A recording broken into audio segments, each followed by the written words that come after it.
寄ってらっしゃい、見てらっしゃい。闇芝居の時間だ。 Olá, senhoras e geishas do meu canal do YouTube, beleza? Como é que vocês estão? Vocês estão de boas? Vocês estão tranquilos? Então tá tudo bem. Primeiramente, recado rápido, recado básico. Segue lá no Insta, eu faço votação para ver qual vídeo vocês querem. E entre Brunei e Coreia do Sul, Coreia do Sul ganhou. Segundo recado, curte a página do canal no Face, eu faço postagens diárias, curiosidades rápidas. Coisas que não dá para ficar postando aqui no canal toda hora. E por último, mas não menos importante, eu vou deixar tanto no card quanto na descrição os vídeos relacionados às mulheres, né, feministas, ou então que de certa forma aí se opuseram aí às autoridades, sejam elas nacionais ou estrangeiras, beleza? Então, sem enrolação, que eu já enrolei demais, quem puder dar aquele apoio eu agradeço. Agora sim, sem enrolação, que eu já enrolei demais, vamos ao vídeo. E hoje eu vou falar sobre Kang Do-kyu, né, que era uma mulher extremamente desconhecida e tal, mas ela tem uma história que vale a pena ser compartilhada e eu não vou deixar figuras anônimas. Farei de tudo para trazer a memória dessas pessoas.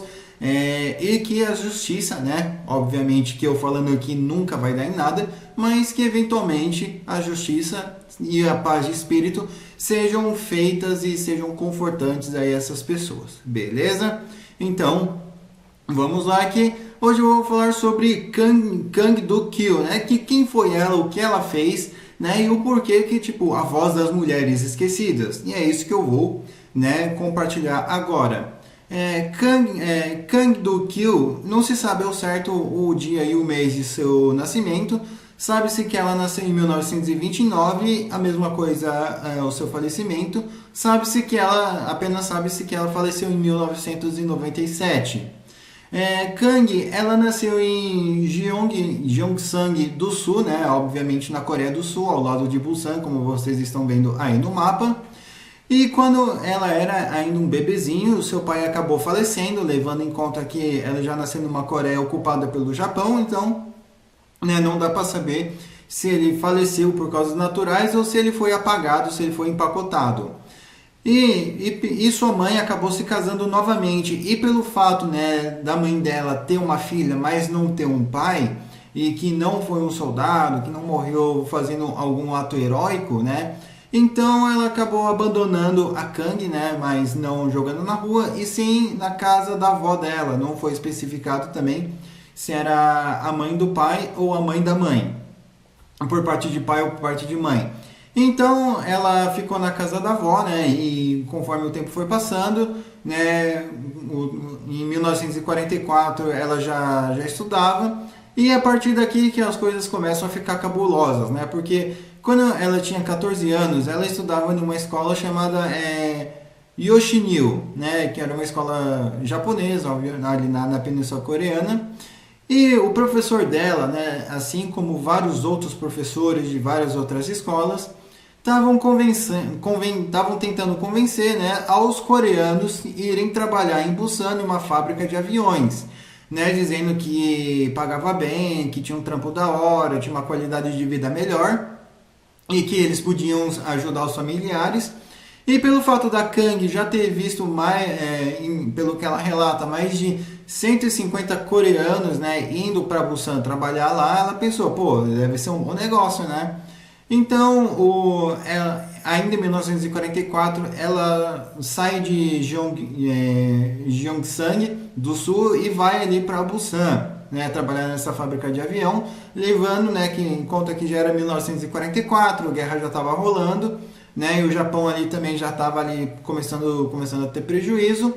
Então, em vez de ela ter um trabalho digno e decente, obviamente, né, que isso não iria acontecer, né, ainda mais pelo fato, né, de ela ser uma coreana, uma mulher coreana trabalhando para os militares japoneses. Então ela estava tendo um trabalho semi-escravo, um trabalho ali semi-escravo, um trabalho quase uma escravidão, né? Ela recebia, mas recebia extremamente pouco, passava fome, não podia sair do trabalho, tinha que dormir, acordar e trabalhar lá nessas fábricas, né? Lembrando, o Japão ali já estava começando a ter um déficit aí de aviões, então todo esforço aí era necessário. Porém, alguns meses, ainda em 1944, alguns meses depois, ela foi sequestrada de madrugada aí no meio da fábrica e ela foi parar no pior lugar possível para uma mulher de parar. Ela foi parar ali no papel aí de mulheres de conforto aí do exército imperial japonês. Então isso obviamente, né, estragou a vida dela e ela não ficou tipo presa de 1944 até a rendição do Japão em 45. Ela ficou presa mais ou menos até o dezembro de 1945 e foi liberada só em janeiro de 1946. Ou seja, até lá, ela, infelizmente, ainda estavam acontecendo atos horríveis com ela, né? E quando ela volta ali para Gyeongsang em 46, ela já volta com um filho, um bebê.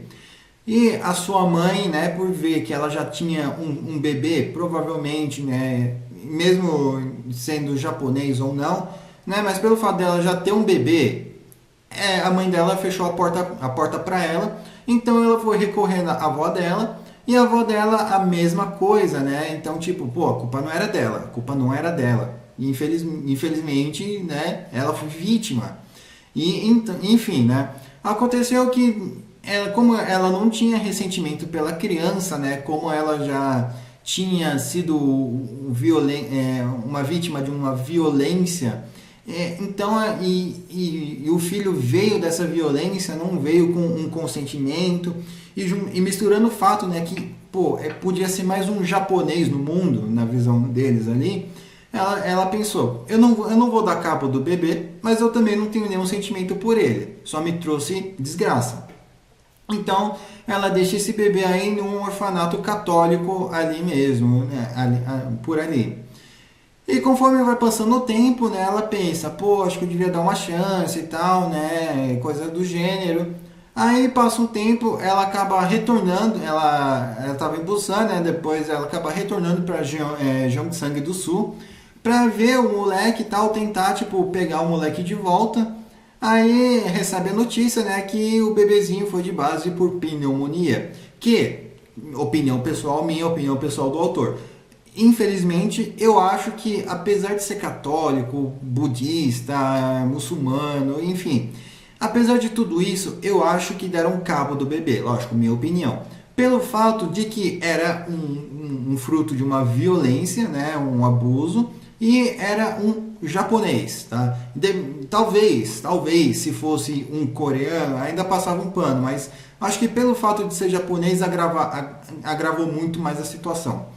Então, o que aconteceu foi que após a Kang saber dessa notícia, ela entrou em desespero, né? Todo o estresse pós-traumático dela, bateu de uma vez só. E ela já não sabia o que fazer. E ela teve um filho, mas ela não podia ter o outro, né? Porque acabaram literalmente com ela, né? Então, tipo, acabaram com a sensibilidade dela, acabaram com o ovário dela, fizeram horrores com ela a ponto de ela não ter filho. E a ponto de todo o dinheiro que ela recebia no trabalho, pelo menos 80% ia em custos de remédio, tratamento, fisioterapia. E foi assim por muito tempo, né, que ela foi seguindo. E já em 1991 ela acaba topando com outras mulheres ali, né, que foram vítimas aí, que foram mulheres de conforto aí do exército japonês.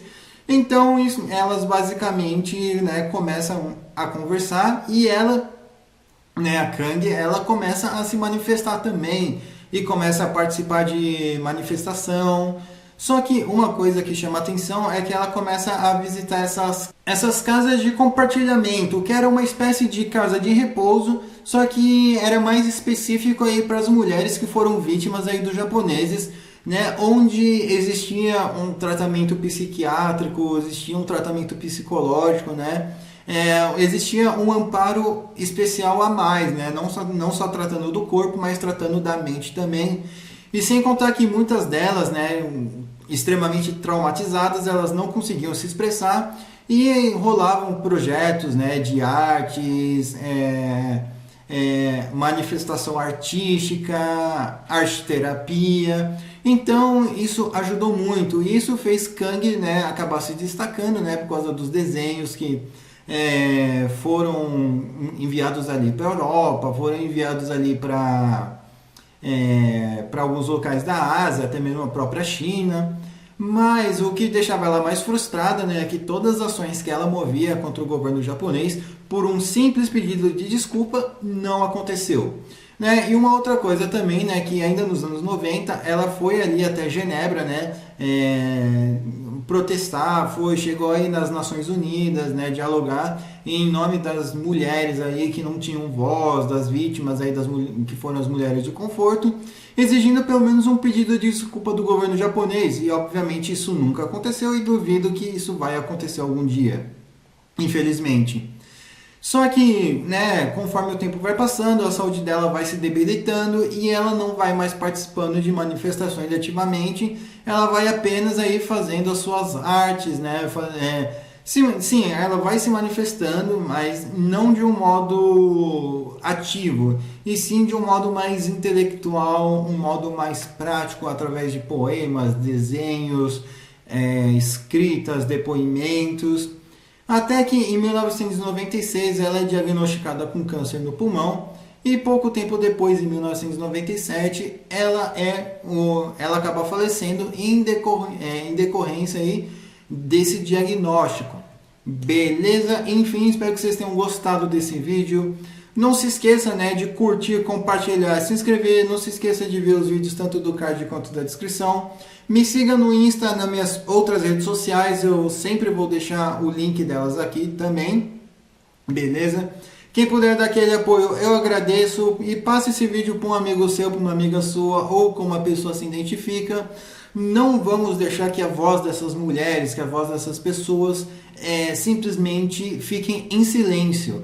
Por mais que o governo japonês nunca vai ver esse vídeo e se ver nunca vai pedir desculpa, ao menos não vamos deixar que essas pessoas sejam esquecidas. Não vamos deixar que a luta dessas pessoas, dessas mulheres, sejam enterradas junto com elas, ou sejam enterradas ou cremadas junto com elas. Vamos manter sempre essa memória viva, afinal, se o que aconteceu na Alemanha nunca é para ser esquecido, o que aconteceu na Ásia também não é para ser esquecido.